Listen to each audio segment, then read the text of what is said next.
အားလုံးပဲမင်္ဂလာပါအခုမလေးရှားမှာရွှေစုကျင်တယ်ဆိုတဲ့မိတ်ဆွေတွေအတွက်တက်ရှန်ကို app လေးကနေရွှေစုလို့ရတဲ့နည်းလမ်းလေးကိုမျှဝေလိုက်ပါတယ်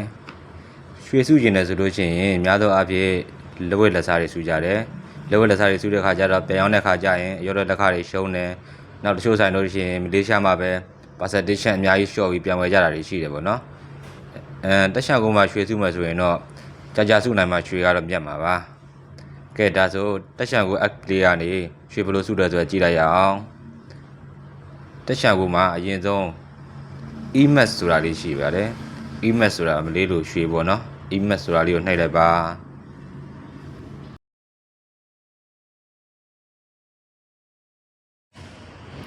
ဟုတ်ကဲ့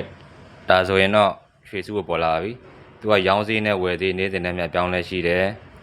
နေ့စဉ်နဲ့မြကိုချက်လုပ်လို့ရတယ်ပေါ့နော်အခုဒီမှာ user ဆိုတာကကိုကရောင်းစည်းပေါ့နော်ဒီမှာ u ပိုင်းဆိုတာကကိုကဝယ်စည်းပေါ့နော်ရောင်းစည်းနဲ့ဝယ်စည်းကကြည့်လိုက်လို့ရှိရင်တော့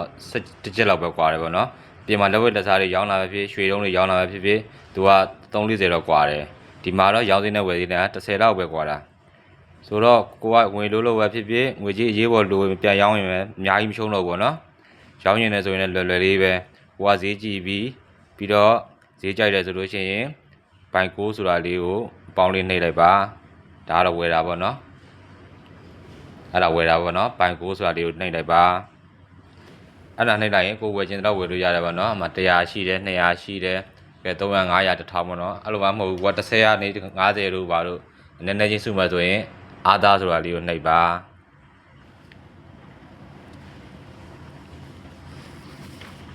30စုလို့ရတယ်20စုလို့ရတယ်50စုလို့ရတယ်ပေါ့နော်ကိုက50ဘို့စုမှဆိုရင်မှ50ရိုက်ထည့်လိုက်ရုံပဲဒါမှမဟုတ်50မစု20ပဲစုမယ်20စုမှဆိုရင်20လေးရိုက်ထည့်လိုက်ရုံပဲသူကဒီမှာ20ဆိုဝယ်မယ်ဆိုရင်ရွှေဂရမ်မှာအောက်မှာပါတယ်ပေါ့နော်သူကရွှေဂရမ်မှာတွက်ပြီးတော့ကာကူလေးလေးနှိပ်လိုက်ရင်ရွှေဂရမ်မှာတွက်ပြီးတယ်ပေါ့နော်အမှရွှေဂရမ်20ဘို့ဆိုရင်ဂရမ်ဘယ်လောက်ရမယ်ဆိုတာပေါ်လာပါပြီဝယ်ပြီးဆိုလို့ရှိရင်သူပြထားတဲ့ဟာလေးတွေအမှန်ချစ်ပေးရပါတယ်ပြီးရင်ဘိုင်နောင်းဆိုတာလေးကိုနှိပ်လိုက်ပါဒါဆိုကိုဝယ်ပြီးသားဖြစ်သွားတာပေါ့နော်20ဘို့ပေါ့ကဲကိုရှိုးဘယ်လောက်ဝယ်ထားရဆိုတာ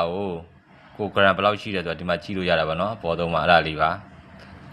ကိုကြီးလေးကိုနှိပ်လိုက်ရင်ပေါ်လာလည်းပဲအမြဲတမ်းဒီနာလေးမှာနှိပ်လိုက်ရင်ကိုကဘယ်လောက်စုထားတယ်ဘယ်လောက်ရတယ်ဆိုတာအမြဲတမ်းကြည့်လို့ရတယ်ပေါ့နော်ရောင်းရင်လည်းဆိုတော့လွယ်ပါတယ်ရောင်းရင်လည်းဆိုတော့10ကိုဆိုတာလေးနှိပ်လိုက်ရုံပါပဲသူကပေါက်ဈေးတိုင်းချက်ချင်းတက်ရှာကိုအကောင့်တွေကိုငွေချက်ချင်းပြန်ရပါတယ်